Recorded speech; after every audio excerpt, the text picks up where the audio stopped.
الصالة، من الصالة لحد بعد المدرسة بشوية ممكن، بس من الصالة لحد المدرسة على طول الشارع يمين وشمال.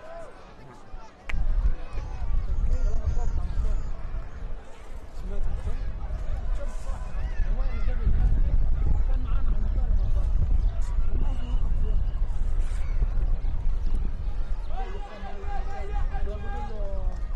لازم نقول له ساعتين نقعد الناس ما حدش واقف صوت يقرب ونصرف جنب. قال له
جاي هيك مش عارف ملوح انت عارف هيك بقول لك ايش هيك بقول لك هيك شمال هيك جنوب هاي البحر هاي غرب هاي البحر هيك هاي اللي انا واقف هاي سيف شايف في بحر الان هاي سيف انا واقف معلش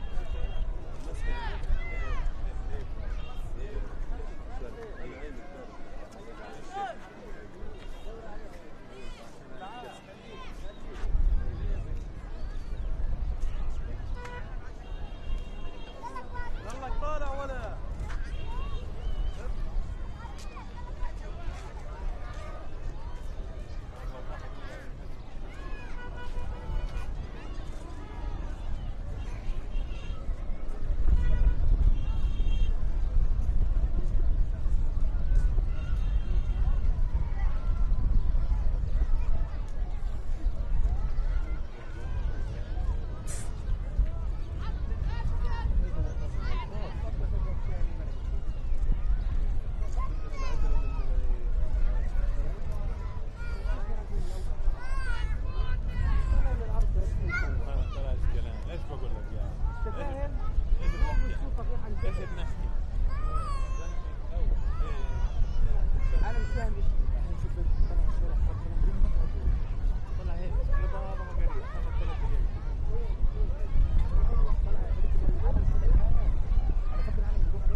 العلم من هان هيك مخارطات 3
دقائق الهلال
رسمي هذا الكلام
وسعة طول بتصير بتقرب.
to be an ongoing process. And if at any point remediation efforts or things like that are found to be inconsistent with the standards that we find, there of course will be a restriction on applicable U.S. assistance. We intend to be an administration that's going to follow the law as prescribed.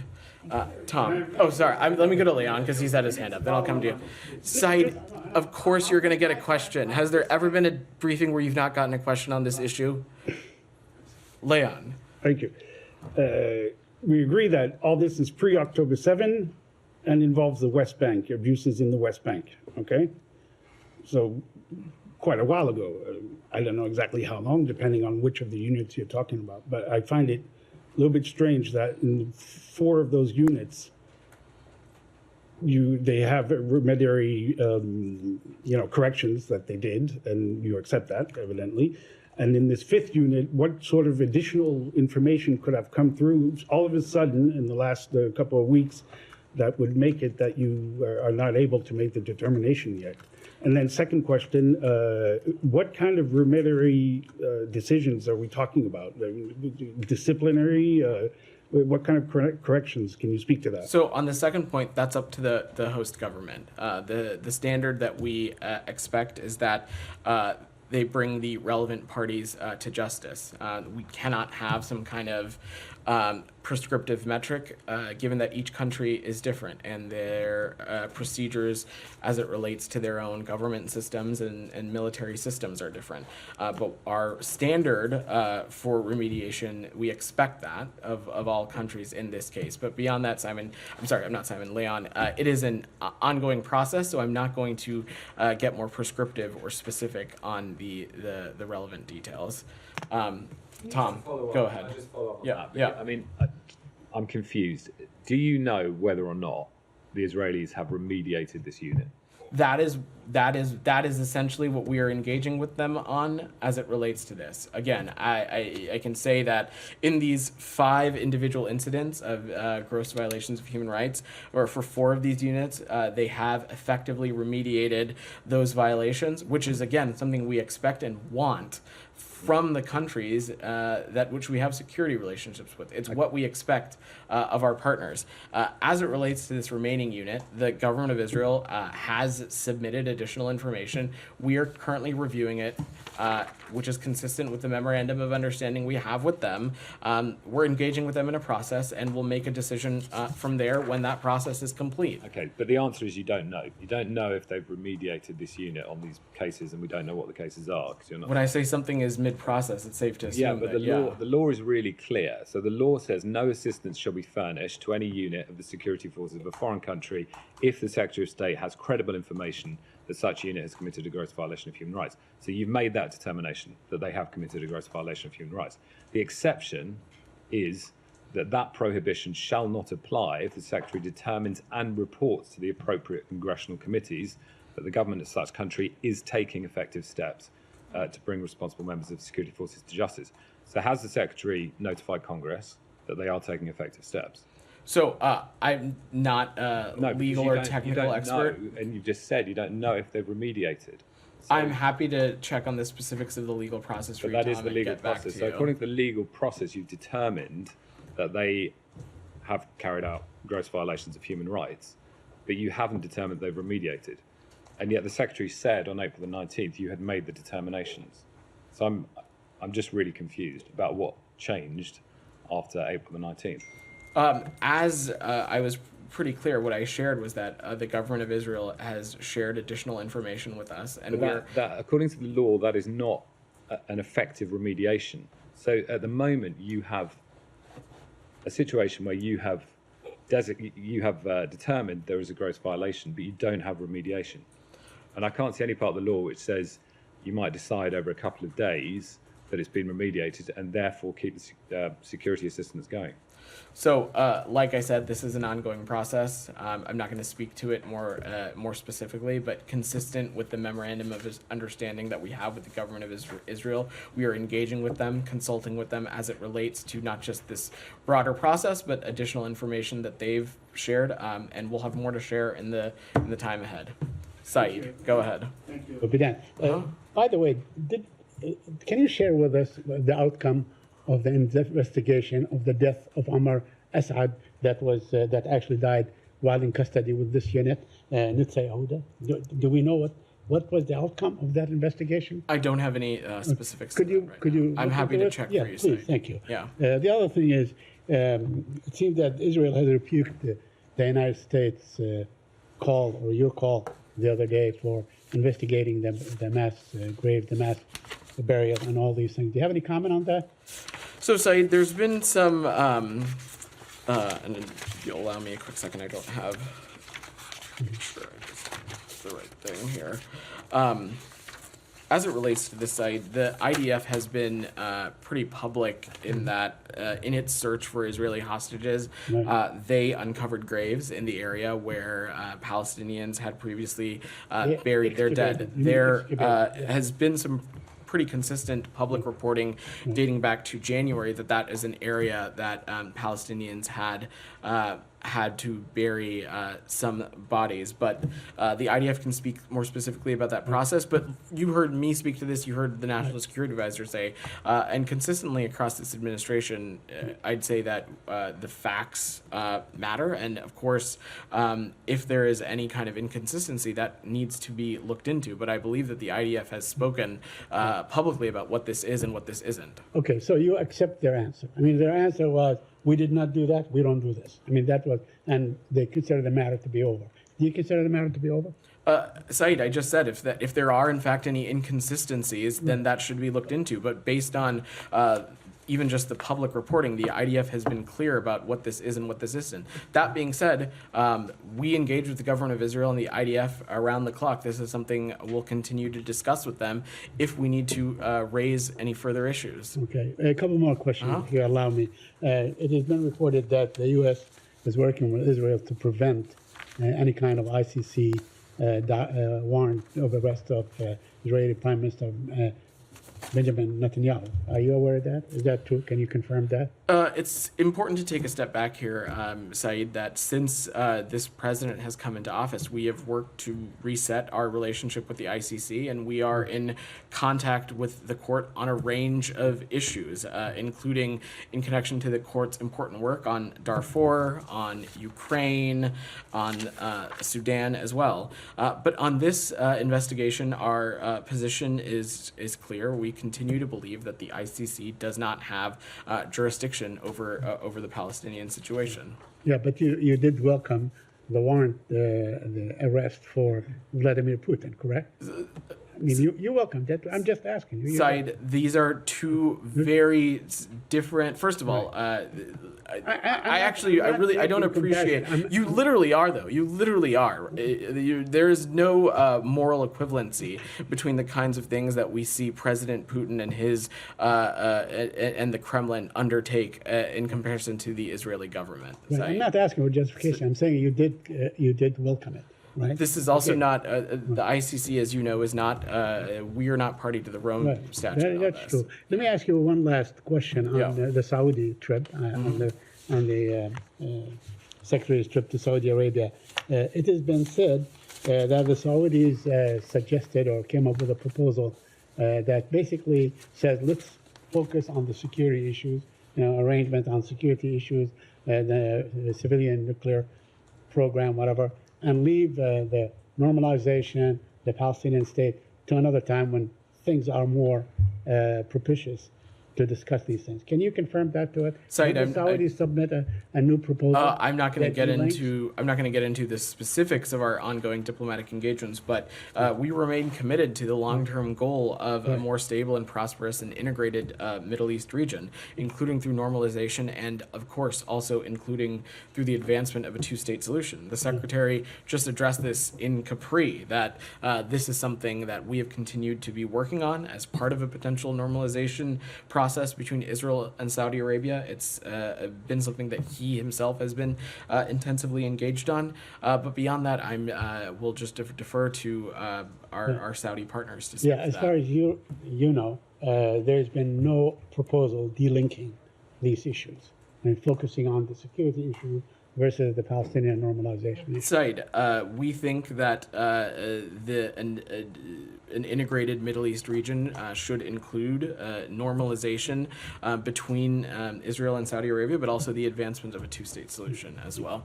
Go ahead, Geeta. Thank you, Badan. On the ceasefire aspect of the Gaza war, the secretary in Riyadh today said that, and I quote, between the people of Gaza and the ceasefire is Hamas, unquote. He met with the Arab foreign ministers. He met with the Turkish foreign minister there. Does the State Department see a role for the Islamic Republic of Iran on this decision by Hamas that everybody's waiting on to whether to take the proposal or not, one way or another? I cannot think of any actions in the past, I don't know how many years, that the Iranian regime has taken that one that has actually been beneficial to the Palestinian people.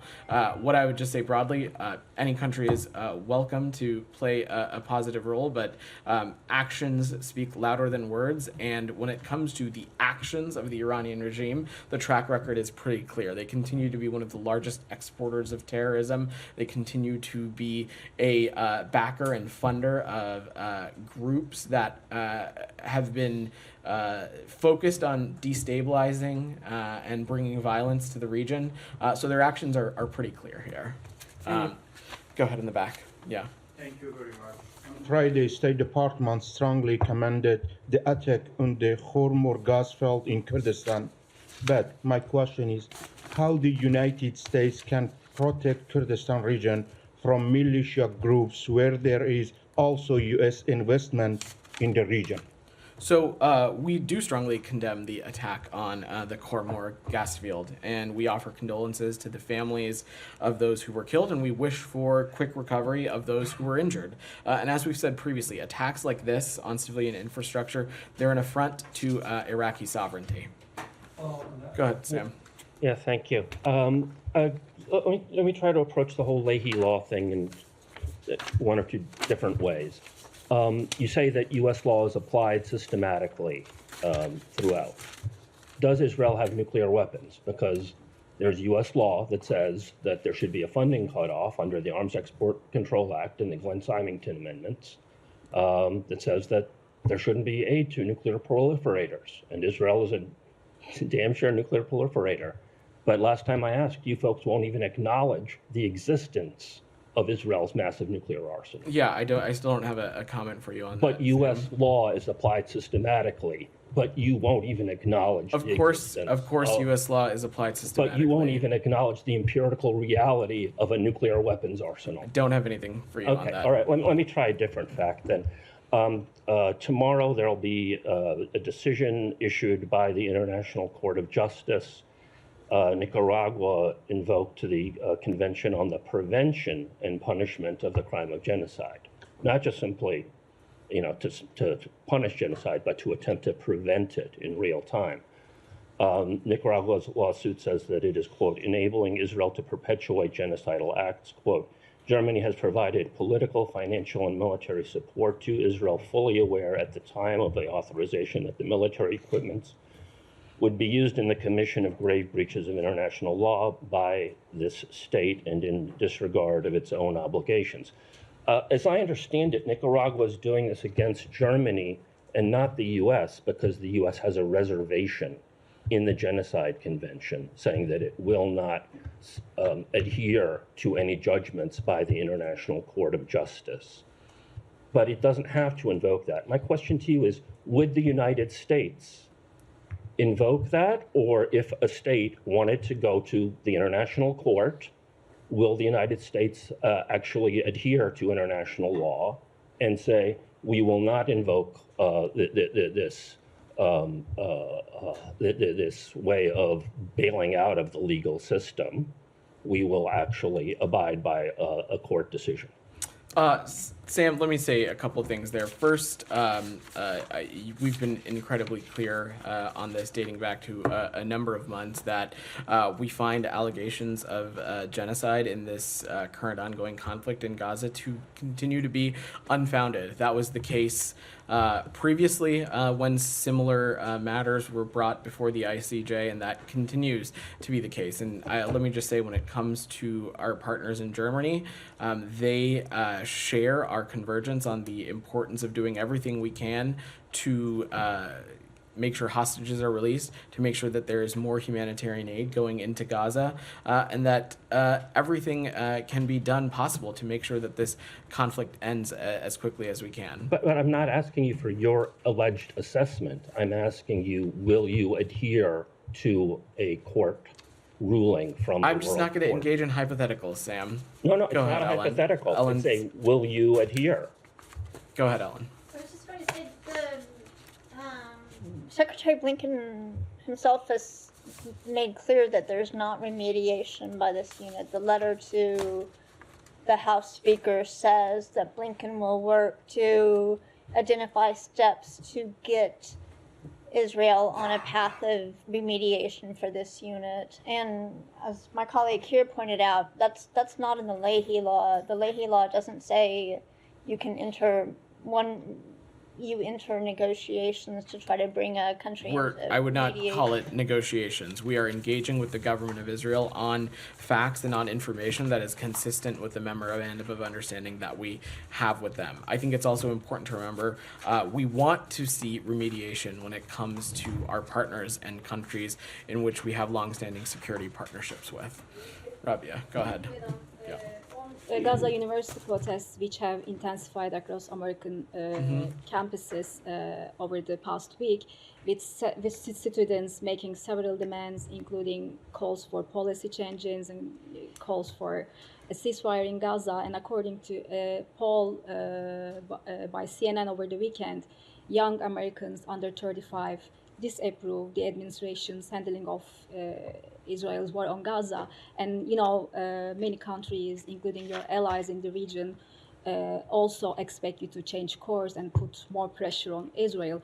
So are these objections and protests considered in policy-making process in this building? And specifically, I'm wondering, will U.S. policy be changed or affected by these protests in any way? Look, Rabia, when it comes to people protesting, sharing their opinions, making their voices heard,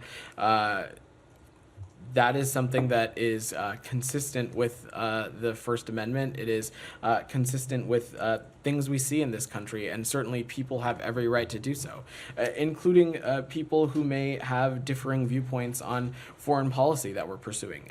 The same would be applied to employees of the federal government. They, of course, have every right to express their opinions and points of view. I've said a number of times before that the secretary, at least when it comes to the workforce, he is incredibly receptive to differing points of view. He believes that makes him a stronger policymaker, and the outcomes include better and more well thought out policy. And we'll continue to encourage the mechanisms that we have for people to share their points of view. When it comes to protests, though, people continue to have every right to do so. We would just continue to press that they be nonviolent and that they remain peaceful. But will the U.S. policy be changed or affected in any way? When it comes to the policy that we're pursuing, Rabia, the only real metric for us is what is in the interest for the American people and what keeps the American people safer and more secure. And in our point of view, more humanitarian aid going into Gaza is also good for the United States. The defeat of Hamas is also good for the United States. Ensuring that Gaza can no longer be a springboard for terrorism is also good for the United States. And a two-state solution that brings about greater peace and stability and integration in the Middle East region is also good for the United States. We are pursuing these policies because we believe they are in the interest of the American people. It will bring about greater peace and stability in the region, and it will keep our country and other countries in the region safer. People are allowed to disagree. It is a free country, and they have every First Amendment right to express their points of view and to make them heard, and we encourage people to do so in a peaceful and nonviolent way. DR, go ahead. Thank you, Fidan. A question on the attack on the Khormor gas field in the Kurdistan region of Iraq, as you speak of moments ago. Last time in January, when that field was attacked, you request the Iraqi government to investigate and bringing to justice those who were responsible. And this time we saw the same statement from State Department on that attack. In your assessment, who was or is responsible for this attack, and have you ever get back by the Iraqi government why they are not bringing those responsible into justice, and are they willing or they can't do it? Is that something of your concern? So I don't have any assessment to offer when it comes to a responsible actor there, and so I will just refrain from commenting. And one more question on that. As you are pushing or helping or wanting Iraq to get its energy independence from Iran, and that's why you are wavering the sanctions to get electricity from Iran. And this field is one of the alternatives for the Iranian energy supply to Iraq. Do you think that this kinds of attack is a warning to all the stakeholders and parties, including the United States, that getting Iraq independence energy from Iran is not easy, and it's not easy to divest Iraq from Iranian independence? Are you considering these attacks into your calculations when you're speaking of Iraqi independence energy from Iran? So I'm certainly not going to speculate on why or why not someone chose to strike an electricity field or a gas field. What I can say, though, is that these kinds of affronts to civilian infrastructure, they are a direct attack on Iraqi sovereignty, and that's why you saw us condemn them. But I don't have anything else beyond that. Michelle, go ahead. On the normalization between Israel and Saudi Arabia, Secretary Blinken said that we're getting close to an agreement on bilateral things. Can you elaborate on that? I can't, Michelle. I'm not going to get ahead of the process here, but the Secretary just last week in Capri was laid out that this is something that we've been working on, including as part of a potential normalization process between Israel and Saudi Arabia. It's something that we've been intensively engaged on, and we believe that this is something that is key to what is our long-term goal, which is a more stable, prosperous, and integrated Middle East region. Olivia. Yeah. Yeah. Public comments by the Secretary this morning, he indicated that a new offer by Israel on the table is extraordinarily generous. Is there a sense that a deal is closer than it has been in recent weeks, or is Hamas the same unknown that it has been? So our hope is that of course, that some kind of progress can be made. We remain committed to reaching a deal for an immediate ceasefire that secures the release of hostages and takes some additional steps for the surge of humanitarian aid. To echo the Secretary, a generous deal has been put on the table, and it's now on Hamas to accept the deal. I will just say that currently, what is standing in the way between a ceasefire and some progress for the Palestinian people is Hamas. Go ahead. Clarification on this one, please. Go ahead. Now, the Secretary was talking about sustainable calm. What we heard today from the Foreign Secretary of United Kingdom, David Cameron, he was talking about 40 days of ceasefire.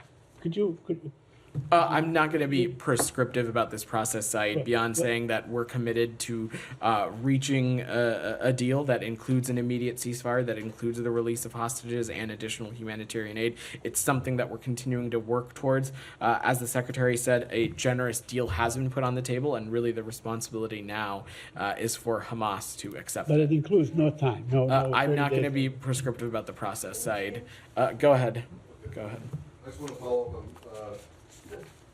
on Saeed's question regarding Omar Assad. Now, Netza Yehuda has been cited for violations, gross violations of human rights, including for being responsible for the death of an 80-year-old American citizen, Omar Assad.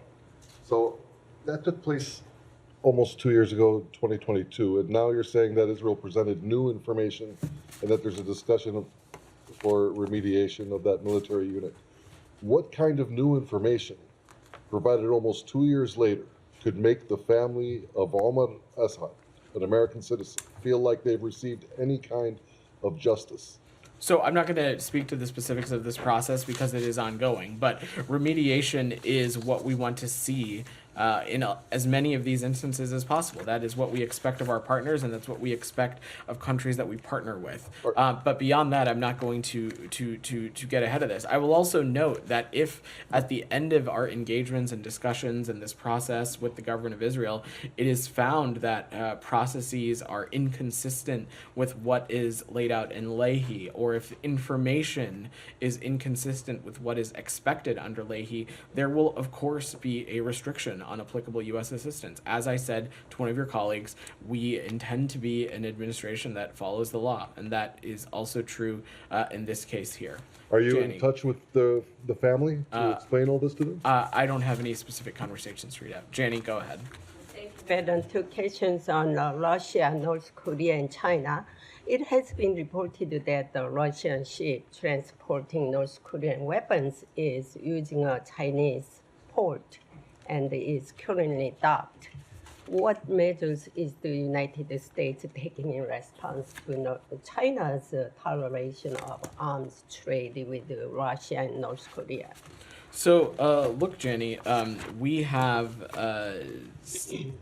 this is something that we take incredibly seriously. You saw the Secretary and Matt and myself speak about the closening of the relations we are seeing between Russia and the PRC, especially as it relates to ongoing endeavors, as it relates to the Russian defense industrial base.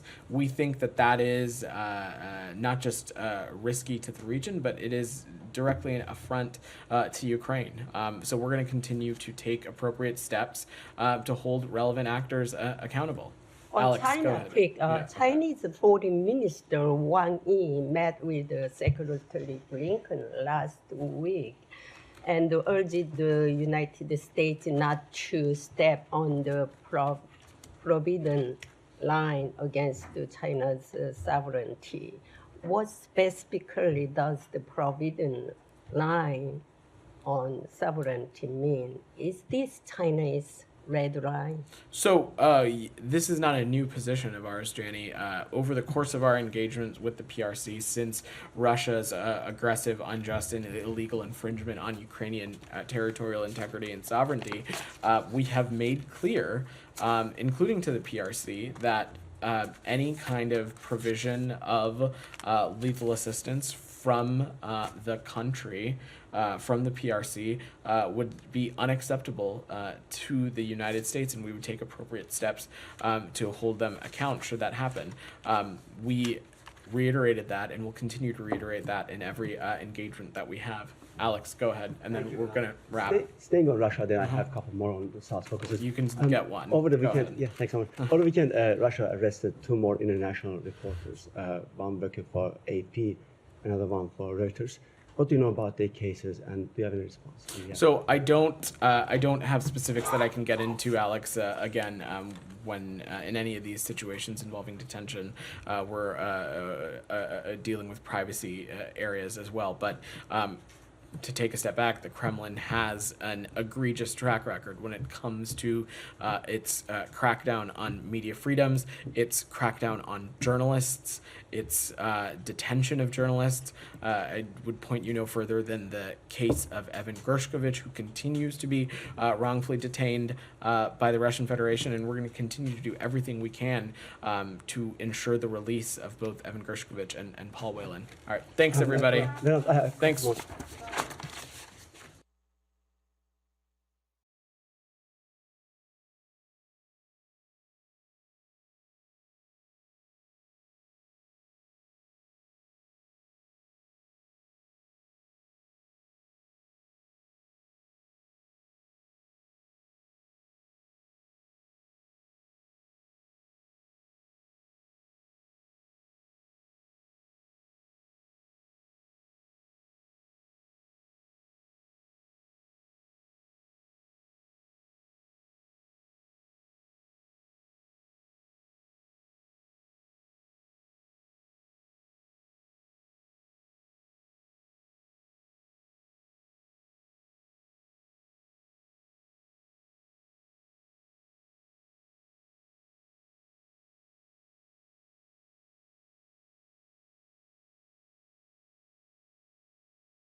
We don't know when.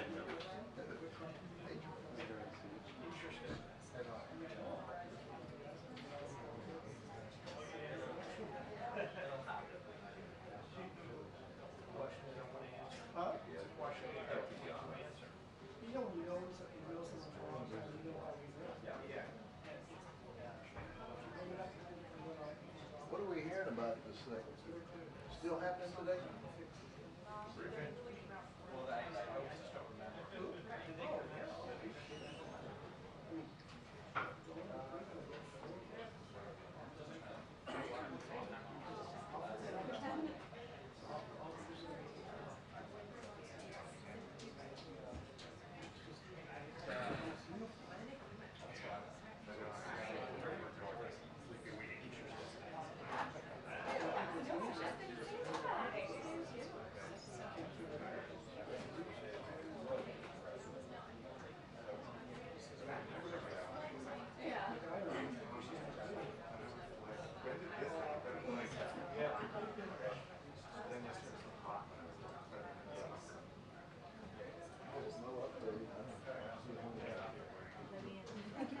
What's the password?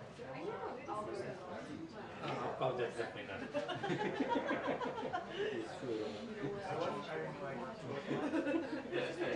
I need a VPN now.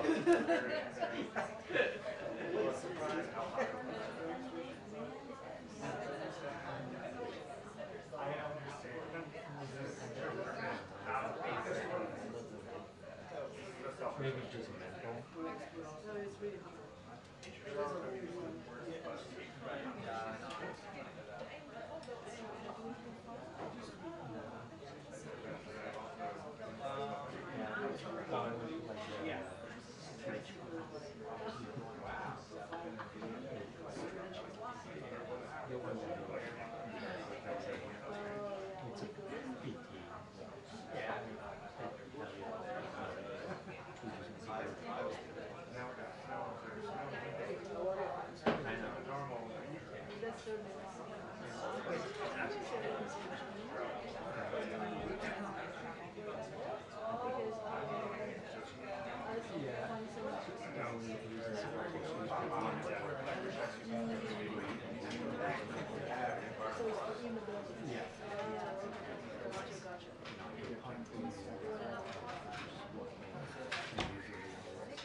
It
was definitely something. It was very, very good.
Well, yeah.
Get comfortable.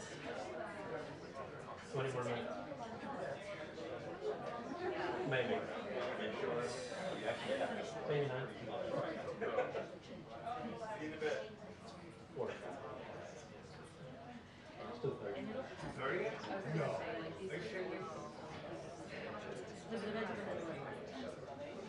No. I was like, I'm such a this, and then he's like, you're just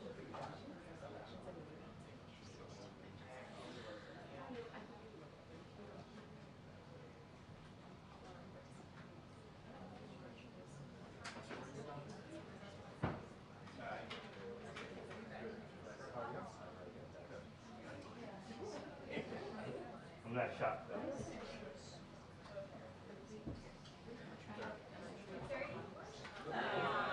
2:30, guys.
A lot to regulate.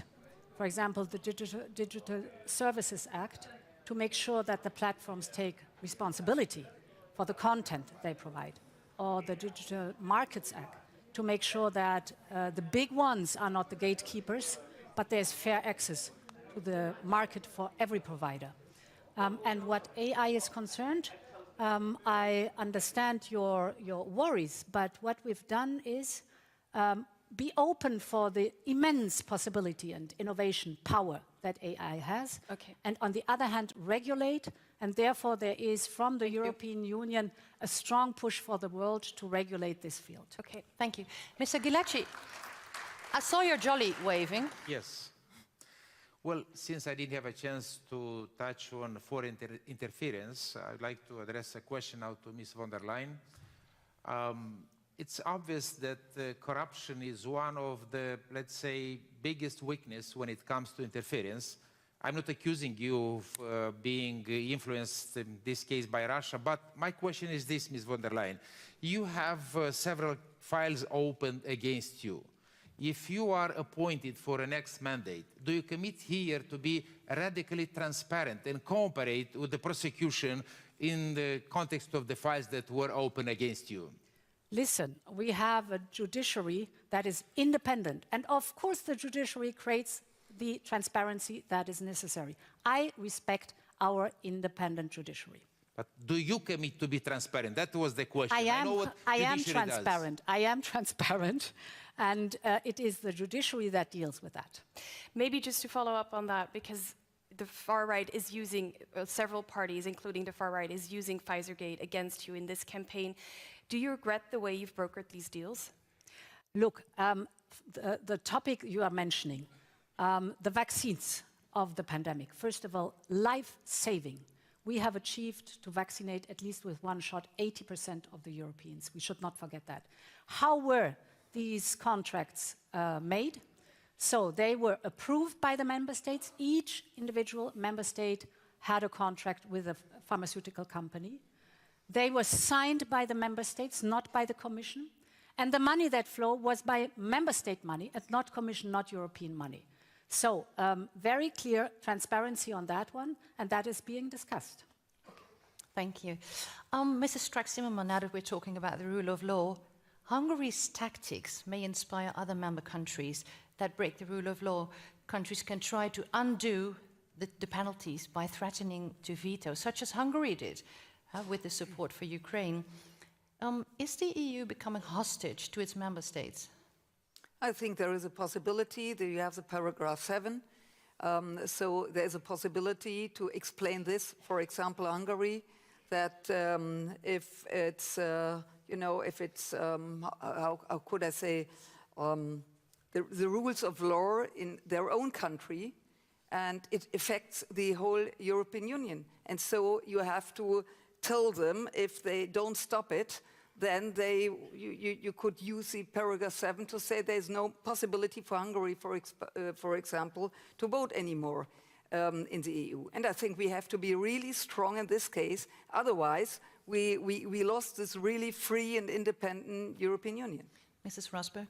Yeah, I wanted to respond to actually what you said. I agree that maybe the European Union has become a hostage to its member states, national states. But for me, there's a very simple solution for that.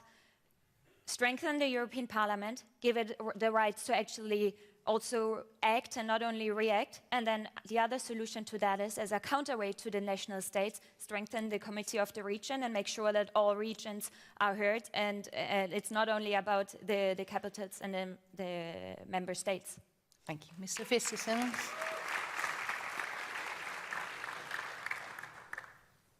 Yeah, but I think, again, the fundamental problem here is it's a power grab. You want to have more legislation, but at the same time, you want to abolish the veto right, but you also want to enlarge the European Union with countries that have a far worse track record than Orban Hungary. So it doesn't add up. Even the chairman of the council was saying that he wanted the enlargement before 2030. I think he's been a little bit more reluctant to repeat that since.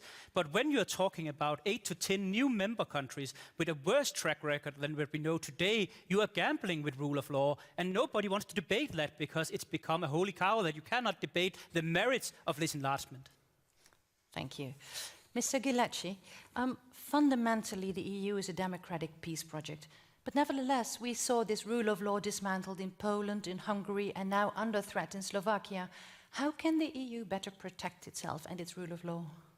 By respecting the rule of law. So when we have a rule of law, we need to enforce that rule of law.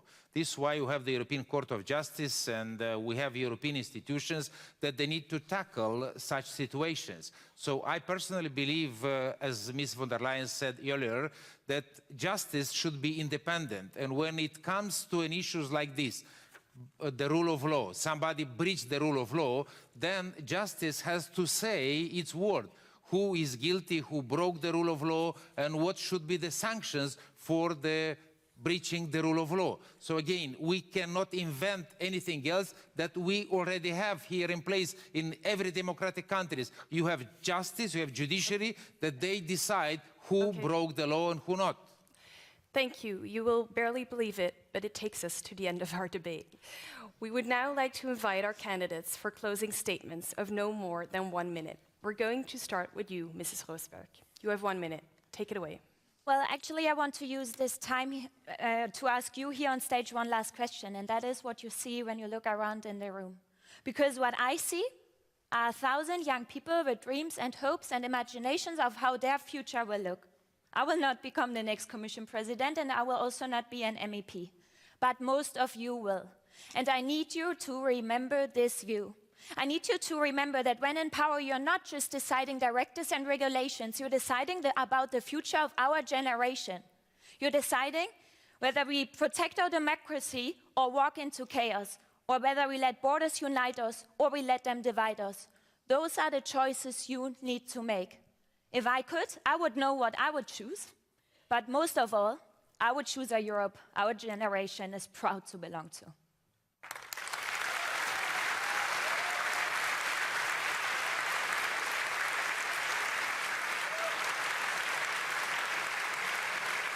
Thank you. Thank you. Thank you. Mr. Eickhout, please, you have the floor. First of all, I do know that there's quite some cynicism sometimes about what is politics and are the politicians still delivering for you? I can tell you, in 2019, it's because of your generation, it's because of you that Europe acted on the Green Deal. The young generation in 2019 was fighting for a Green Deal, for climate policies, and thanks to that movement, Europe was moving. But we are at the crossroads. We are really at the crossroad as Europe. We are now at the crossroad of continuing the Green Deal or go back to a fossil standstill. For democracy or autocracy. We are also for a strong Europe or a divided Europe.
Yeah.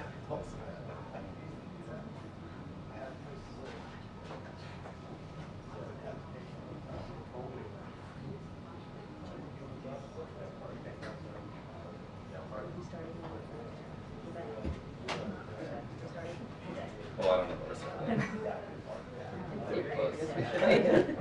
No, you probably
We will not rush the schools. Time out. We will not stop. We will not rush the schools. Oh, no, I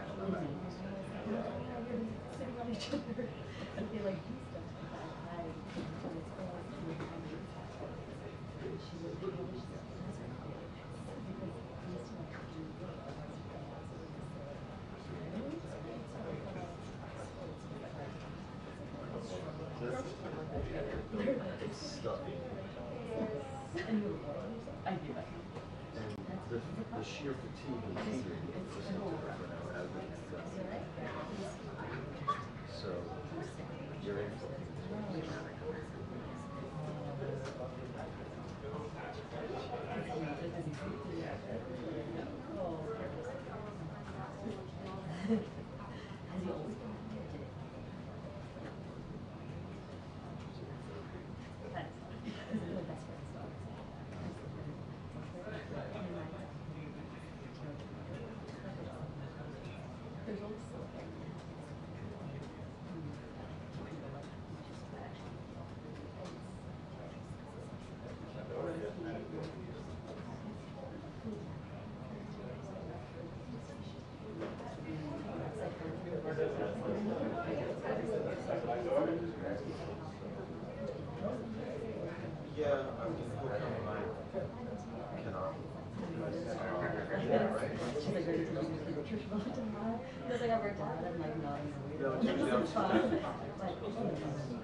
Who joins me in wishing the damn thing would simply be canceled? Who still actually wants to?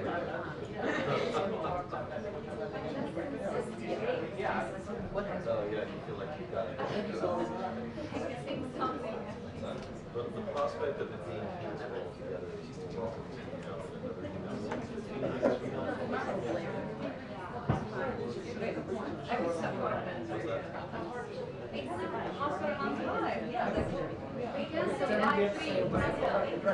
especially since no new language is prepared for things. It simply says we've been very clear on this.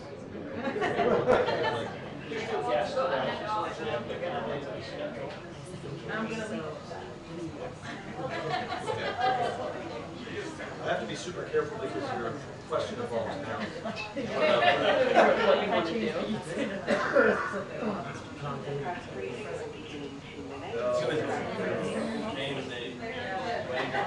Well, you can thank me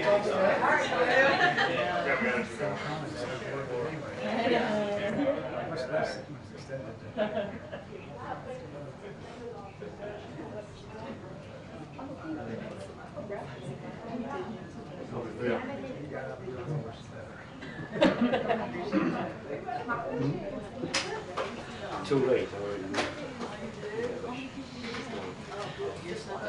Yeah, but I'm about to get us to the room.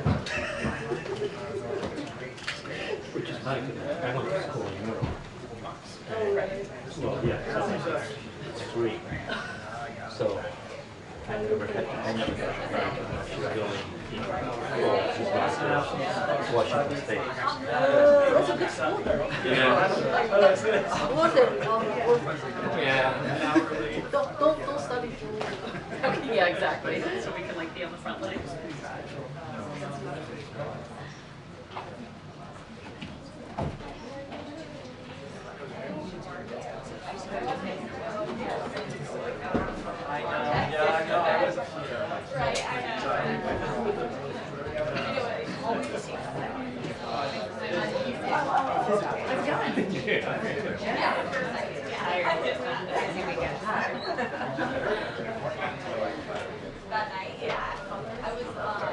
Unless you're training. Unless you're training. Need to work on my stamina.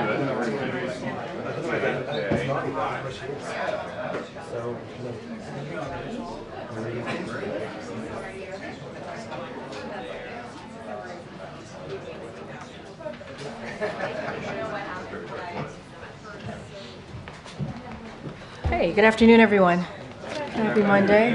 Hopefully everyone is recovered from the weekend. What happened over the weekend? I don't know. Nerd prom? I think that's what they call it. You never know. Okay, so I have a couple, like 2 things at the top, and then we can get into it. So I want to begin actually on a solemn note. Over the weekend, deadly storms devastated communities across the Midwest. We are praying for those impacted and the families who lost loved ones, as well as those who were injured. The White House is coordinating with state and local officials, and we stand ready to provide support as needed. FEMA will be on the ground today to assess the extent of the damage, and tomorrow, the FEMA administrator will travel to Oklahoma to meet with state and tribal leaders and hear directly from those who have been impacted. We are grateful for the first responders and rescue teams who have been working around the clock. Residents should remain vigilant and continue to heed the instructions of local officials. Turning to this week, today kicks off National Small Business Week. Under President Biden's leadership, we have empowered small businesses and small business owners nationwide, leading to a small business boom. We've seen historic growth in business applications over the last 3 years, and we're on pace to set more records in 2024. There have been more than 17 million new business applications filed during the Biden-Harris administration. Building on this progress, the Small Business Administration announced that our administration has awarded a record amount of federal contract dollars to small businesses. And we are releasing the third annual Small Business Boom Report, which shows how SBA has nearly doubled small dollar loans to small businesses compared to 2020. To highlight this work, Vice President Harris is kicking off her National Economic Opportunity Tour in Atlanta, where she will meet with small business owners who are taking advantage of how resources to help launch and scale their businesses. The President and Vice President will continue fighting congressional Republicans' attacks on small businesses, including their attempts to cut SBA funding by 31%. And I lied, I have one more thing for you, and then we'll get going. Looking ahead to later this week, the President will travel to Wilmington, North Carolina on Thursday to discuss how his investigation in America is rebuilding our infrastructure and creating good paying jobs in Wilmington and across the country. We certainly will have additional information for all of you in the days ahead, and please stay tuned. With that, hey Darlene. Hi, thank you. Hello. 2 foreign questions and then 1 quick domestic one. Does the White House see any forward progress with the latest hostage deal that Secretary Blinken described as extraordinarily generous on the part of Israel? So a couple of things. As you know, we put out a readout yesterday that the President, the call that the President had with Prime Minister Bibi Netanyahu, and the significant focus of that call was obviously on securing the release of all hostages and paving the way to a prolonged ceasefire that would provide relief to the people of Gaza. In recent days, there has been new progress in talks, and currently the onus is indeed on Hamas. There is a deal on the table, and they need to take it. We believe that all efforts need to be brought to bear to convince Hamas to accept the proposal immediately. And so to that end, just a little information for all of you, this afternoon, the President will speak with the Emir of Qatar and President of Egypt. Secretary Blinken, as just you noted in your question, is in the region right now to carry out the same message that I just laid out to you. This has been a sustained effort, and the United States is not alone in this effort. You saw our joint statement, the joint statement last week with the 17 other world leaders demanding that Hamas release our citizens without delay. And so we're going to continue to have those conversations. It is a priority. It is a priority to get those hostages home. It is a priority to get to a ceasefire, and is obviously a priority to get that all-important humanitarian aid into Gaza. Would the U.S. or the White House see any potential arrests by the ICC as an aggravating factor in the negotiations? So we've been really clear about the ICC investigation. We do not support it. We don't believe that they have the jurisdiction, and I'm just going to leave it there for now. On U.S. and Mexico, the joint statement from President Biden and López Obrador today talked about agreeing to implement immediately concrete measures to significantly reduce irregular border crossings. Have those concrete measures already been agreed to, and can you give any detail on what they are? Yep, as you just mentioned, the President and the President of Mexico, our President and the President of Mexico spoke yesterday. There was a joint statement that we put out. I'm going to be really careful here. I'm not going to get ahead of what was laid out in the statement. But this is, I would say, this is a continued commitment to strengthening the bilateral relationship that we have and the regional cooperation. And let's not forget that regional cooperation will benefit us here in the United States, but also the people of Mexico.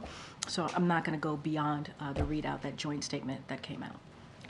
Following up on that, Darlene mentioned Secretary Blinken did describe this new proposal as extraordinarily generous. Can you explain a little what he meant by that? What about this new proposal is so generous? I'm not going to characterize the proposal. I'm not going to get into any of the specifics, but what we believe is that now is the time for Hamas to take this deal. It is on the table. It is way past time to get these hostages home. It is way past time to get to a ceasefire, and we need to make sure we continue to get that humanitarian aid. As we know, it is a dire situation in Gaza. I just don't have anything to share beyond what the Secretary spoke to. He's going to obviously meet with regional partners as he's there to continue that pressure, to continue that conversation, to continue that diplomacy that's needed in this time. But Hamas needs to take this deal. And on another continuing conversation, is there any update on this in-person meeting between Israeli and U.S. officials that keeps being pushed down?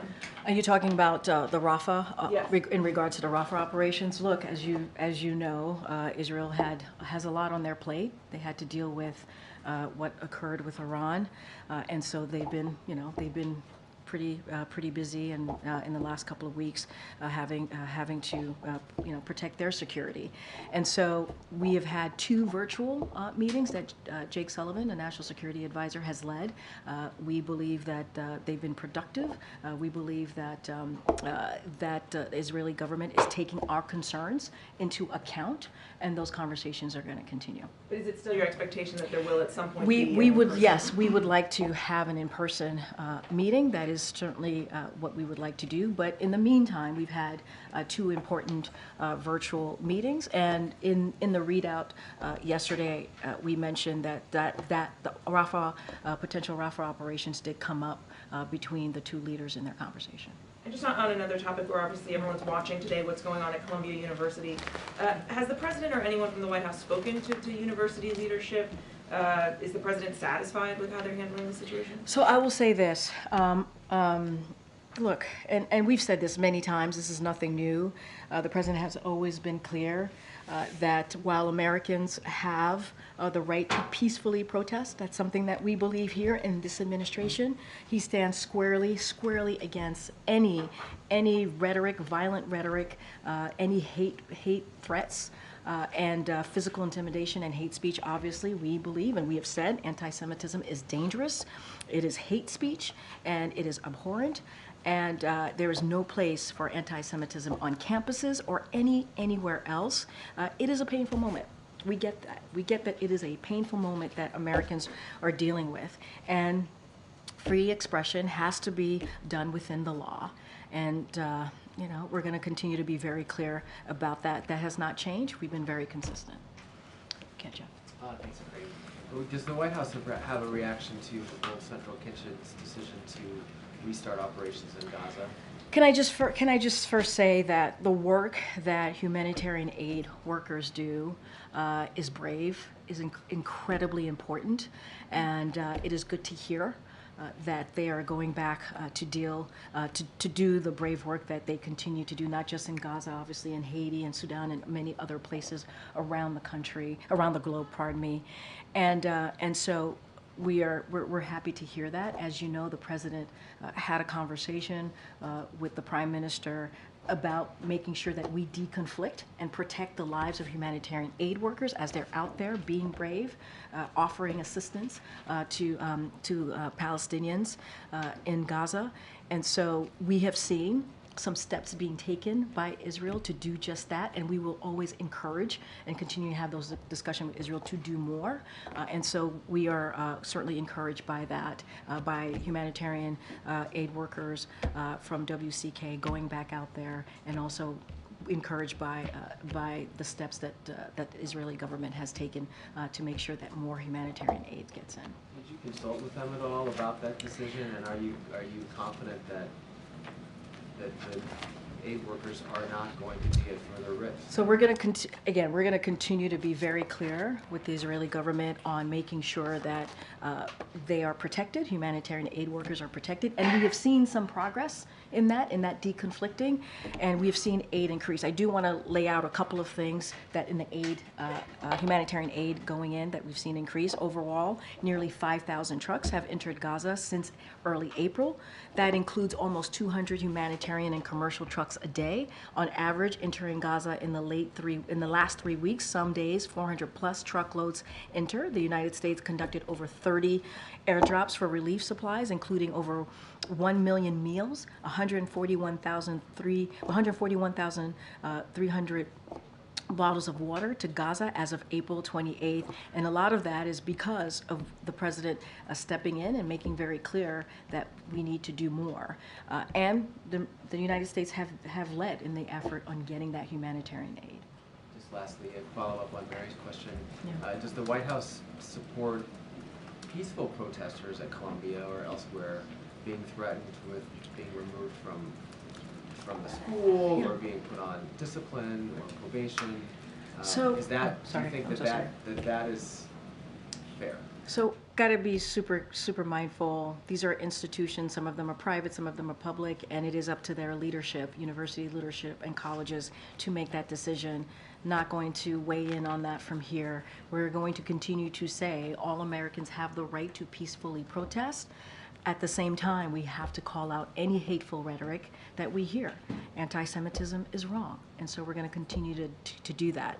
But universities and colleges make their own decisions. It is up to their leadership. We're not going to weigh in from here. Okay, Thank you, Corinne. Our new CBS News poll found that registered voters in Michigan, Wisconsin, and Pennsylvania believe that they would be financially better off if Trump wins. How do you explain that? Going to be careful because we're talking about registered voters. We're talking about a candidate now, obviously the former president who's now a candidate. I got to be mindful of the Hatch Act, and so can't speak to that specifically. But what I will say more broadly is we understand what Americans have gone through. We understand that the pandemic was a heavy burden on Americans. We understand that Putin's aggression into Ukraine caused inflation to rise, right? Pandemic caused inflation to rise, caused damages to the supply chain. And so that's why the president took action. The American Rescue Plan obviously was incredibly important in turning the economy around, dealing with the supply chains. And we also understand that prices are still too high. They're still too high. So this is why you hear us talk about junk fees. This is why you hear us talk about lowering prescription drugs. It is important making sure that big corporations and billionaires pay their fair share. And so we're going to do more work, and we're hoping that message gets through to the American people. That's why you've seen the president in New Hampshire, in Las Vegas, in Madison, Wisconsin, laying down that message directly to the American people. But there is a contrast here. There's a stark contrast to what we see, what the president has been doing, this administration, the Biden-Harris administration, and what Republicans are trying to do. They literally put out a budget that cuts Social Security, Medicare, Medicaid, and gives special interest groups, billionaires and corporations, a tax break. The president doesn't believe that. So that's what I will say. I have to be really mindful to not speak specifically to that poll, but more broadly, that's what I can say, and we understand what Americans are feeling right now. That's what we're trying to do more. Is the president frustrated that despite the fact that he continues to say what he has done, that some Americans are not feeling the impact of his policies? Look, we have seen some consumer confidence go up over the past couple of months, and I think that's important to note. And so that is out there, that data is out there. Look, we're talking about a president who understands what it feels like to sit around your kitchen table and have to make difficult decisions. We get that. He gets that. This is why he's trying to build an economy from the bottom up, middle out. He's been very, very clear about this. This is a sympathetic president, so he gets it.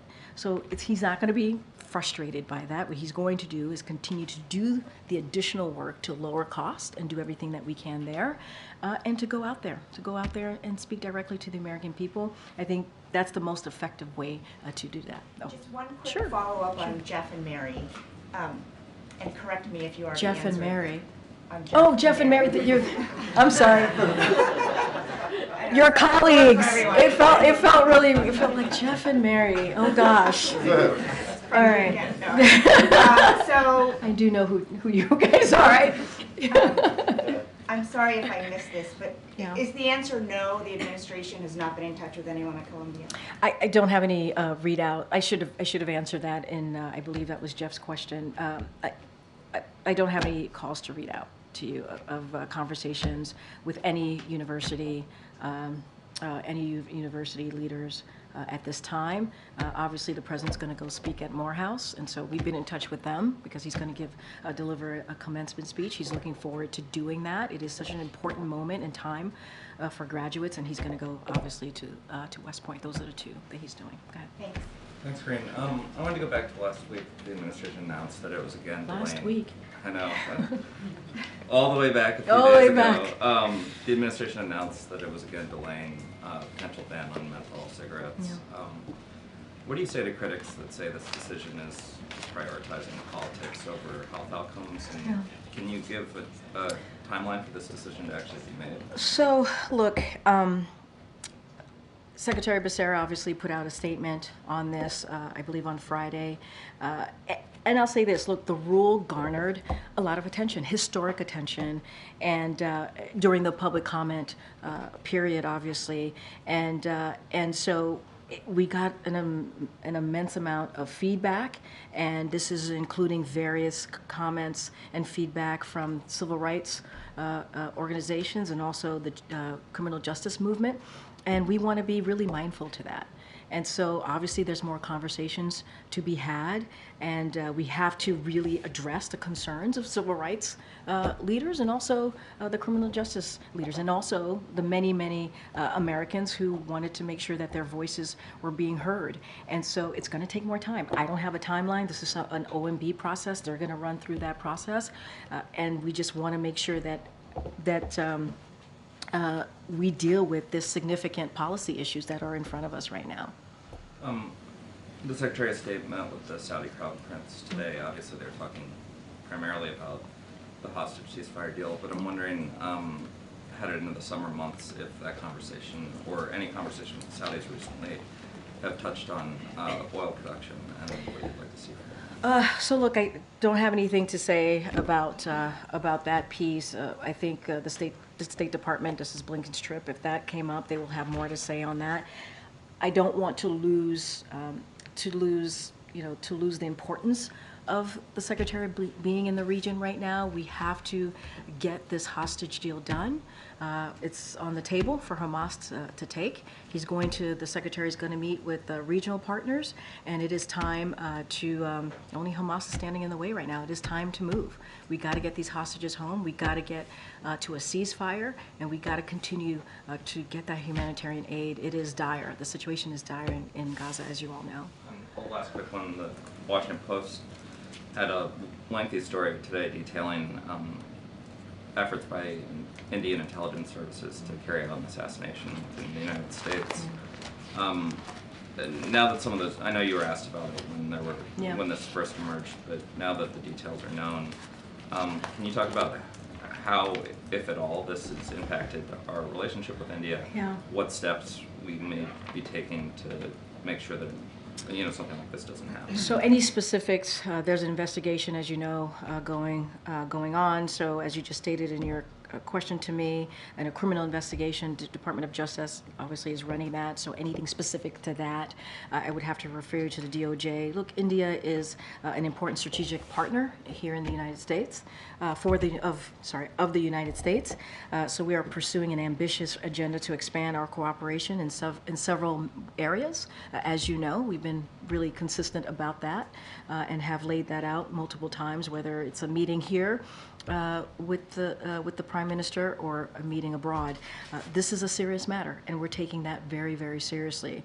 The government of India has been very clear with us that they are taking this seriously and will investigate, and we expect that accountability from the government based on that. And so, but we're going to continue to raise our concerns. That's not going to stop. We're going to continue to raise our concerns directly with the Indian government.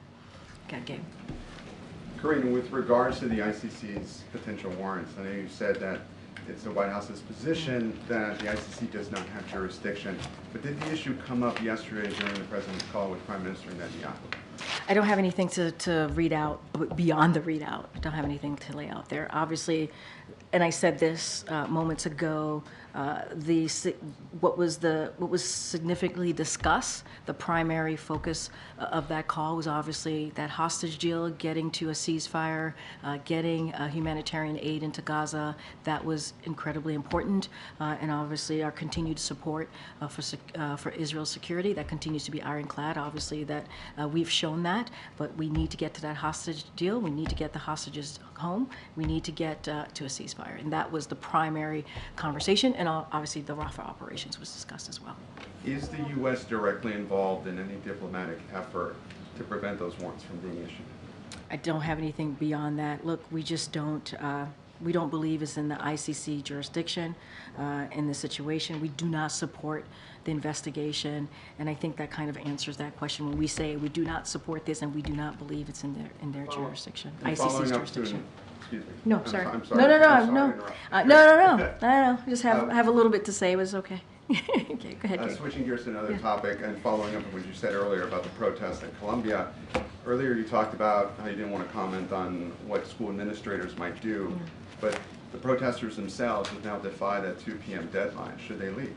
The protesters themselves have? Yes, there was a deadline for them to leave by 2 p.m. and they have not done so. What does the White House think? You mean that Colombia has said there is a 2 p.m. deadline for them? Okay. I'm just not going to comment on leadership at colleges and universities, their decisions. That's for them to decide. We've been very clear. Americans have the right to peacefully protest, and we're going to continue to call out any type of hateful rhetoric, any type of potential hateful violence here. It has no place in America. Anti-Semitism, we're going to call out. It is abhorrent, and that is hate speech. We're just going to be consistent when it comes to those types of decisions on campuses. That is something for college, universities, leadership to decide on.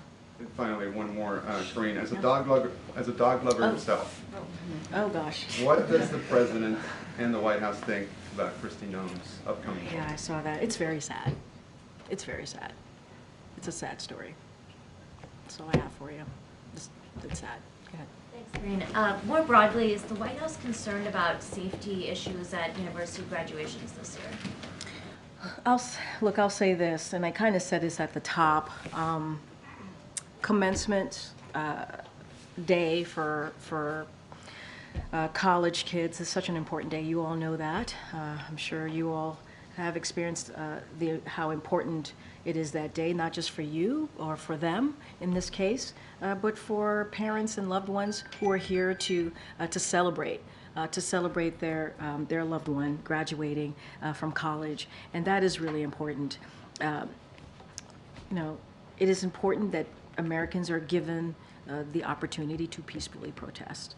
We have to make sure that is something that is afforded to Americans, and respecting what commencements are truly about. Those things are really important.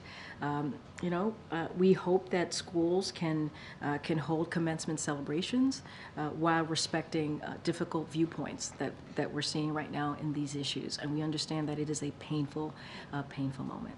Is the White House in touch with, or the Department of Education in touch with universities to check on their planning or security measures? So I would refer you to Department of Education on that. I don't have anything to share at this time from here. Go ahead, Oswald. Thanks. Corinne, what is the administration's response specifically to the use of police force in some of these college campus protests? We saw this at Indiana University, Ohio State, and UT Austin. Yeah, so again, I'm going to be really repetitive here. Americans have the right to peacefully protest within the law. That is really important here. Anti-Semitism is dangerous. I know, we've seen the videos that have pretty much gone viral out there, and I can't speak to that. We may have more to say about those videos once we look into that. We'd have to look into them. Just don't have anything to share beyond that. But it is important. It is important for Americans to have the right to peacefully protest. We understand this is within the law, and we understand this is a difficult time, and we're going to call out any type of hateful rhetoric. And so does the administration think the police force or police presence we've seen so far is acceptable? Look, as far as police presence, That's up to the colleges and the universities. That's for them to decide. And we have to be able to allow Americans to peacefully protest within the law. That is important, and that's what the president wants to see. I can't comment on every case. I can't comment on everything that we're seeing out there. What I can speak to is more broadly and what we want to see and what we've called out. If I can shift gears real quick, I know there was discussion, the president himself also referenced the idea of an immigration-related executive order. Is there any update on that front? Look, and I've said this many times before, we believe the bipartisan proposal that came out of the Senate that Republicans rejected because of the former president saying that it hurts him politically, helps the president and not himself, not Donald Trump. That's what we saw. That proposal will do the significant work needed at the border, the significant work to move forward on a broken immigration system. That's what we want to see. In the meantime, we always said that we don't believe moving with an executive action is the way to go. We want to see that proposal, but we're always going to look at all options. I don't have a decision to be made. I don't have anything to announce, but we're going to continue to call on Republicans, call on Congress to move that that bipartisan Senate proposal forward. Okay. Thanks, Green. A couple of questions for you on Saudi Arabia and also on Ukraine as well. Secretary Blinken has obviously been in Riyadh discussing the Israel-Hamas war. He's also been discussing the Abraham Accords and normalization of ties between Saudi Arabia and Israel. How confident is the U.S. that those talks can be revived? Look, we're going to continue to have those diplomatic conversations. It's important to do so. We got to be confident. We're going to be confident that that it gets to a place where we have a solution here, and so I can't go beyond that. The secretary, as you said, is in Saudi Arabia. He's going to have look. The important part about what we're trying to do this week and what you're seeing Secretary Blinken, what you've heard from the readout and heard me talk about, you read yourself the readout from the president with his call to Prime Minister Netanyahu, is to get to this hostage deal. We got to get to this hostage deal so we can get to a ceasefire, get that all important, continue to get that humanitarian aid into Gaza. We know the situation in Gaza is dire, and they also had a conversation about the Rafah operations. And so that is really the focus here. That is the significant focus. It is important to get to that deal.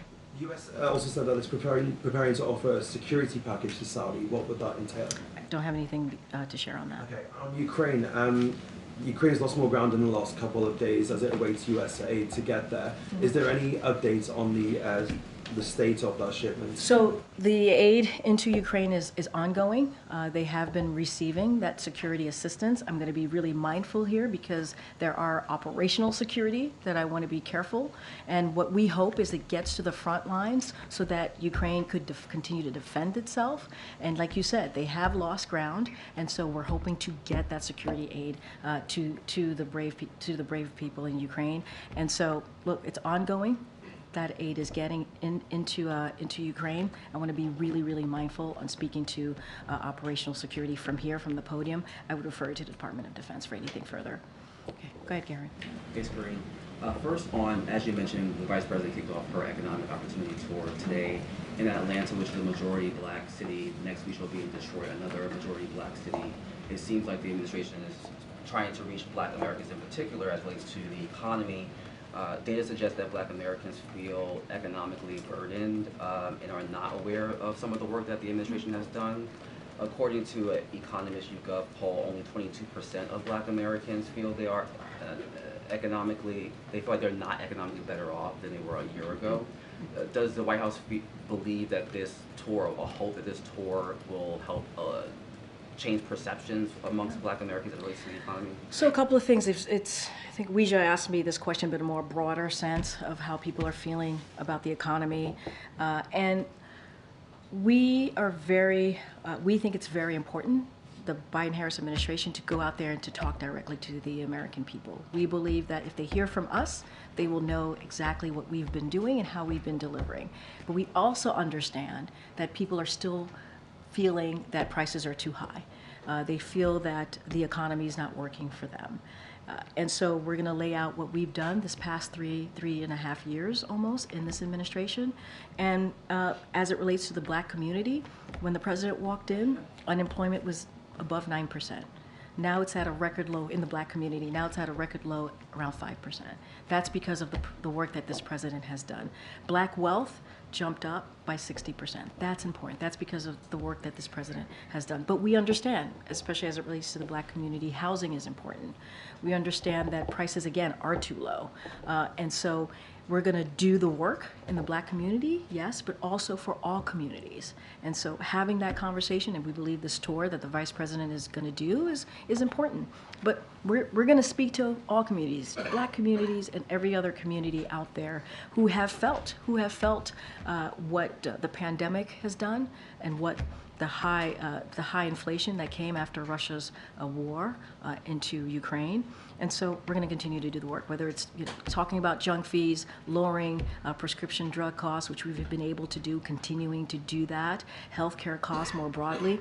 This is incredibly important to this president. Just one more question. Sure. The Carnegie Endowment for International Peace has a study that came out a few days ago, a study of black Americans. 45% feel a connection to Palestinians, which aligns with reporting and data that suggests that black Americans see a similarity between their historical subjugation and what Palestinians are experiencing. What is the White House message to black Americans who have distinctly supported this president and feel like his policies go against what they believe morally and see this connection to what's happening to Palestinians? And it's the message that we have said to Arab Americans, Palestinian Americans, Muslim Americans, and many Americans here who are looking at this moment, and it is incredibly painful. We understand. This is a painful moment for many. And that's why White House officials, including this president, has had many conversations with communities, leaders of those communities, to talk about, to hear from them, to listen to them, and to talk about how to move forward.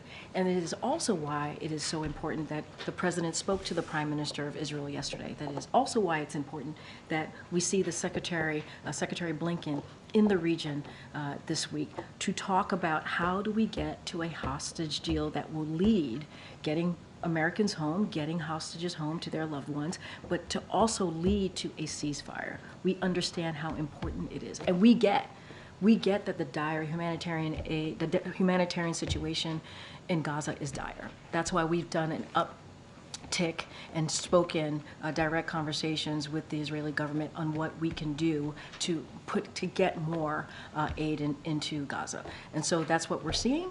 And so we got to get that hostage deal. We do.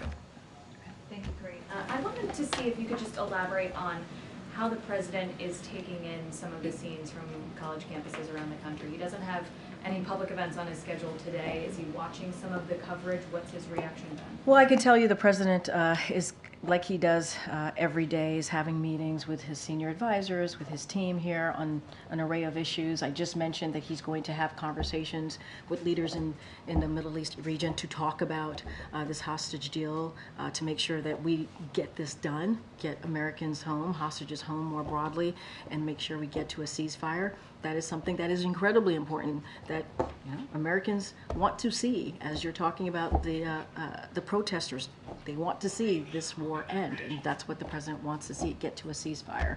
And so he's focused on that. That's his focus. I can't speak to him catching any of what's happening on TV, but I can speak to the importance of the meetings that he's having and these 2 head of state calls that he's going to have this afternoon. Last week, House Speaker Mike Johnson visited Colombia and said that after that visit, he was going to be calling President Biden to discuss potential response, even the potential for a role for the National Guard. Did that conversation happen? And has the president I mean, look, I would refer you to the speaker. I don't have a call to speak to. As it relates to the National Guard, I've been asked this question. Did that call happen? I don't have a call to speak to. What I can say is that as it relates to the National Guard, that is something that is under the jurisdiction of governors. And I know, if it wasn't last week, I believe it was last week actually, Governor Hochul spoke to that as it relates specifically to what's happening in New York. And so I would refer you to her office. But National Guards, that's not under our jurisdiction, that's under governors. And military aid for Israel, there is a May 8th deadline for the Biden administration to certify that Israel is in compliance with international humanitarian law. Several bureaus within the State Department have reportedly raised serious concerns over what they call Israel's non-compliance. How is the president planning to make this decision? What meetings is he taking? What information is he evaluating? And when do you expect him to make a decision? So look, I will say this: in that conversation that he had with the Prime Minister, he continued to say that give the commitment that Israel's security is ironclad. Our commitment to Israel's security is ironclad. That will continue, and that is a commitment that the president has. I'm not going to speak to a May 6th deadline. That's not something I'm going to do at this time. But look, that the president has been very clear as it relates to making sure that that Israel conduct their operations in Gaza to make sure that we're protecting innocent Palestinian lives. That two things could happen, right? Two things can be true, which is making sure that Israel's security is ironclad. We saw what happened with Iran very recently.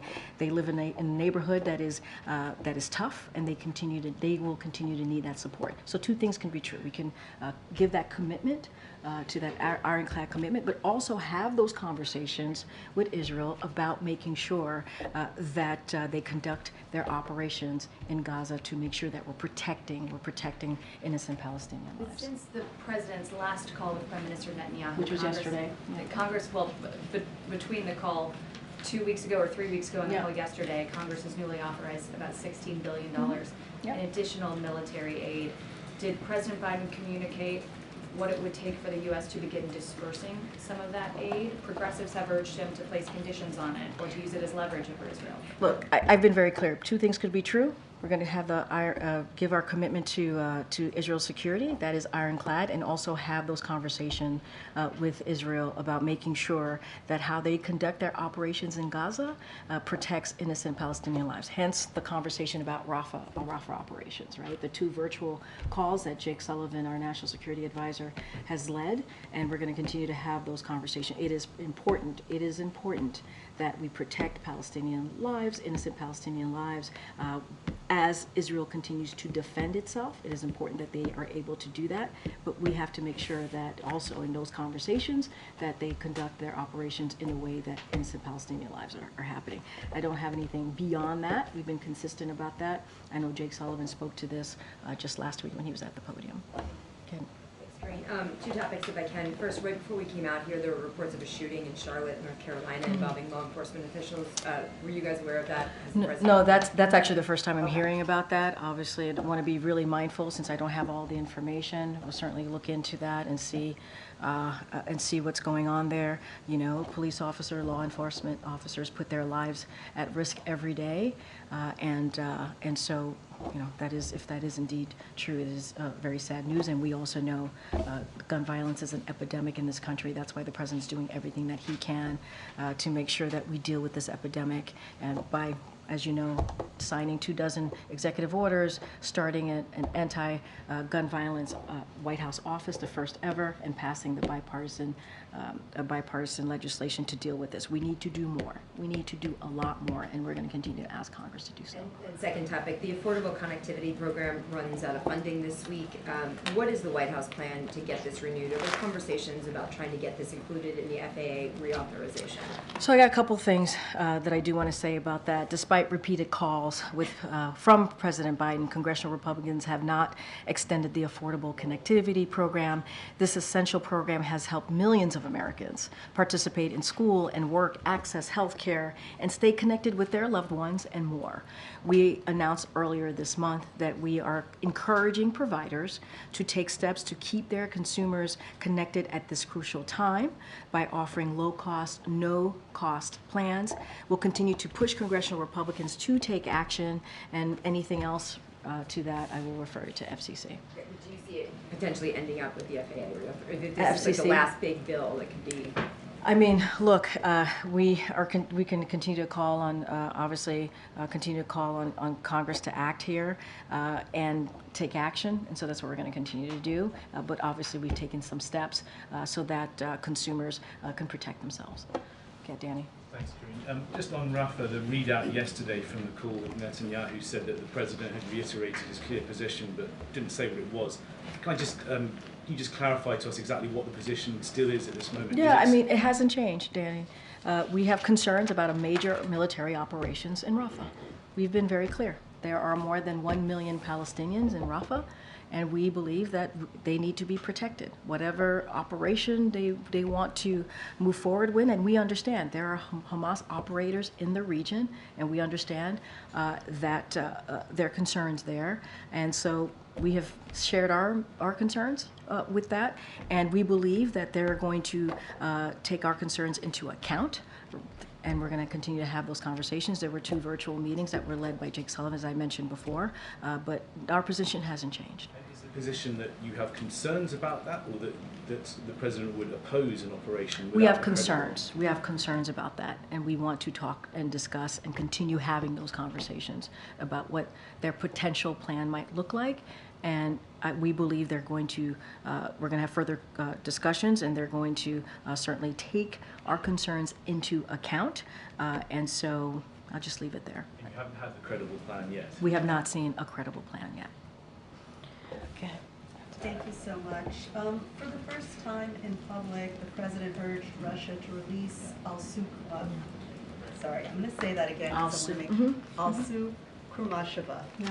From detention in Russia. What prompted him to make this mention in public, and when will the administration declare her wrongfully detained?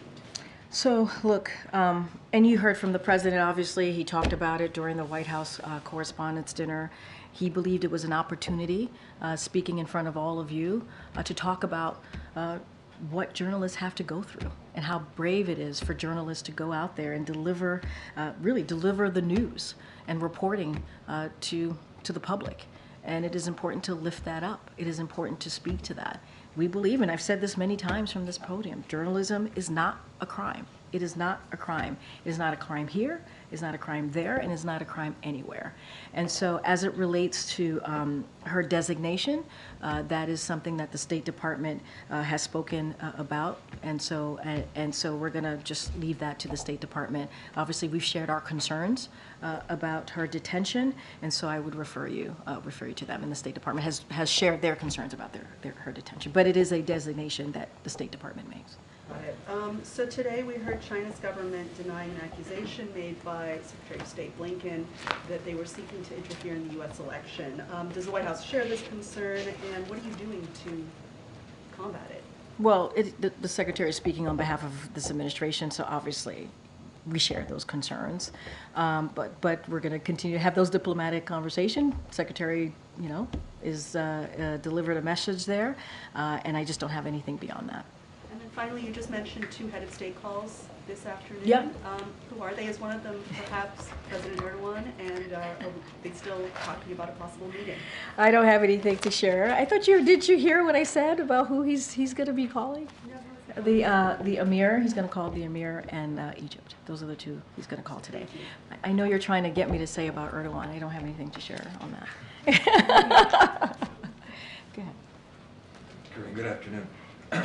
By all accounts, the FAFSA rollout was a mess. The free application for federal student aid, college or high school seniors depend on that for financial aid for college. Decision day is May 1st. Who does the president blame for the mess? Say that one more time. I'm sorry. Who does the president blame for the FAFSA mess, the free application for federal student aid out of the Department So of look, Education? we take that very seriously. Obviously, our goal has been to make it easier for very, Americans who need that relief as they're thinking about furthering their education and getting that college education. And so we want to make sure that it's easier for them to be able to get through that process to get that much needed aid. As it relates to FAFSA, we have said, yes, the process has not gone smoothly, and we're doing everything that we can to make it go smoother. We've been, I know the Department of Education has put processes in place to make sure that that happens, and that's what we want to see. We do not want to make it more difficult for Americans to get that much needed aid. We want to make it easier. That's one of the reasons the President has talked about student debt relief, giving Americans a little bit of breathing room. Now, obviously, this is on the other side of that. We want to make sure that Americans do have an easier process in getting that done. Does the President still have confidence in the leadership at the Education Department after all this? The President has confidence in his Education Department. Is he aware that FAFSA applications are down some 30%, We understand, impacting minority and low-income students? We understand the impact. That's why we're doing everything that we can. The Department of Education is doing everything we can to rectify that issue, and we have. Okay, John. Thanks, Karine. As a result of those ongoing campus protests in the past few days, the main commencement at USC, the University of Southern California, has been canceled. Just today, final exams have been moved at GW Law School. What's your reaction to the repercussions of these protests and how they've impacted students on these two campuses, but also likely all across the country at both private and public universities? So when it comes to decisions about commencements, decisions that universities and colleges are making, that's really up to them to make. That is a decision that they have to decide what's right for their student body, what's right for their community, and that is on them. So I want to be very clear about that. As it relates to commencement, and I've said this before, look, it is a special day. It is a very special day for students. The President's looking forward to speaking to Morehouse University. He's going to be at West Point later this month. That's something that's important to him, and he knows what families and students are feeling at this time, to wanting to celebrate that moment, especially as they're thinking about their last 4 years and moving forward. And so he's looking forward to celebrating with them. We continue to believe, and I've said this multiple times already today, is that peacefully protest, Americans should have the right to do so, to peacefully protest, whether it's at a commencement or at their school or anywhere in this country. It has to be done where we do not have hateful rhetoric, violent rhetoric. We gotta condemn those. That should not be allowed in this country anywhere. And so we're going to be consistent on that. We have been about condemning hateful rhetoric, hateful violence. Hate has no place, should have no place in America. But those are decisions that are made by colleges and universities, their leadership. Good, Phil. Thank you. Two topics quickly. When the President expanded the definition of Title IX to include gender identity, a handful of states, including Florida, announced that they were directing their public school systems to ignore that policy directive. First, what's the White House's response to their objections? And then second, should we expect the administration to challenge state policies or laws that distinguish between biological males and females in high school sports? Look, there's a lot of litigations happening, so I need to be really careful. So I'll just say that every student deserves a right to feel safe in school. That's what it should be all about, strengthening and restoring vital protections that the previous administration got rid of. When you think about the Title IX updates that you've seen from this administration. And so, look, don't have much more to share outside of that. Department of Education has more information on that specific, what the new announcements that we've made, but every student deserves the right to feel safe. And I'm just going to leave it there. And a second topic, last week a Secret Service agent who was assigned to Vice President Harris's detail was removed from her duties after reportedly attacking the commanding agent in charge. Was the President made aware of that incident, and are there any steps that are being taken to ensure that the vetting is absolutely perfect so that someone in that important of a detail so I have to be really mindful and careful. That's something for Secret Service to speak to. I can't go beyond that. And I know that they put out a statement, and I believe, yes, the President is aware. All right, thank you. Right. Yeah. All right. Okay. Go ahead, Monica. Karine, there are two pieces of legislation that have been introduced that would take steps to counter anti-Semitism on college campuses and more broadly. Has the White House made a determination about which one it would support, or would both Yeah, I'm aware of those two pieces of legislation. Obviously, the president condemns anti-Semitism. I don't want to get ahead of our Office of Leg Affairs here, so need to discuss about those two particular pieces of legislation. Obviously, we've been very clear. We condemn anti-Semitism. We're going to continue to do that. It has no place. It is hate speech, and so we're going to continue to do that. I want to be really mindful about getting ahead of that. Would the White House support having anti-Semitism monitors on college campuses? I need to be super mindful. As you know, we have we put out a strategic plan here on dealing with anti-Semitism because we understand that it has risen here in this country and we have to do everything we can to fight hate.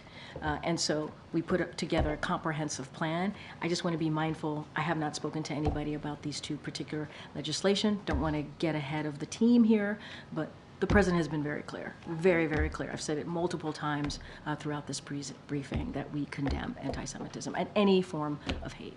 Separately, what is the White House's backup plan for the president's cancer moonshot initiative since that funding appears not to have been replenished by Congress? Is the plan to go to the private sector for help? So, look, cancer moonshot obviously is so important to not just the president but the First Lady. It is it is an issue that is incredibly personal to them, and we want to make sure that we get to a place that cancer no longer is an issue in this country. Don't have anything beyond that. Don't have anything to lay out on what the next steps are, but it is a priority for this administration. All right, thanks everybody. Oh, Michael, go ahead. Thanks, Corinne. I know I was going to call you. I forgot.